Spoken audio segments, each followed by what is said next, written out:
국내 전세 사기 사건에서 처음으로 이른바 건축왕 남모 씨 일당에게 범죄단체 조직죄가 적용됐습니다.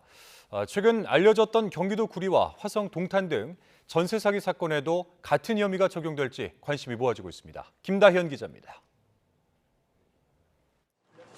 경찰이 이른바 건축왕 남모 씨 일당을 추가로 검찰에 넘깁니다. 지난 3월 1차로 기소된 남 씨 등 10명을 포함해 모두 51명이 송치됩니다.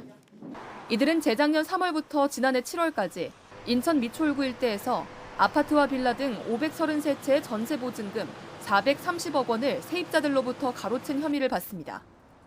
경찰은 특히 남 씨를 포함한 18명에겐 범죄단체 조직죄 혐의도 적용하기로 했습니다.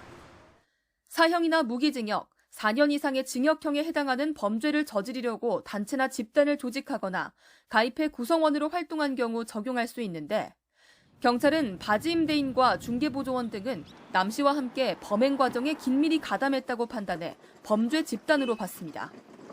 국내 전세 사기 사건에서 범죄단체 조직죄가 적용된 건 이번이 처음입니다.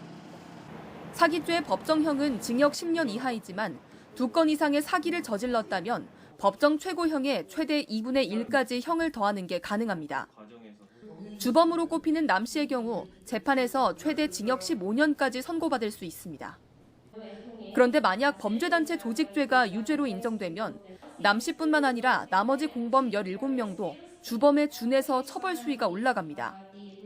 다만 범죄단체 조직죄가 추가로 적용됐다고 해서 법정 최고형이 늘지는 않습니다.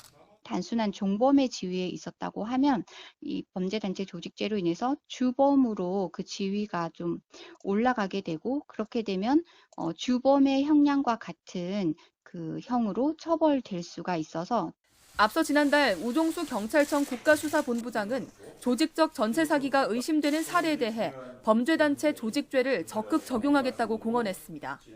의심 대상자에 대해서는 과감의 수사에 착수하고 조직적 전세 사기는 범죄단체 조직죄를 적극 적용하겠습니다.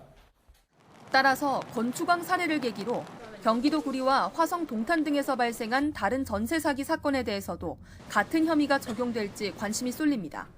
YTN 김다현입니다.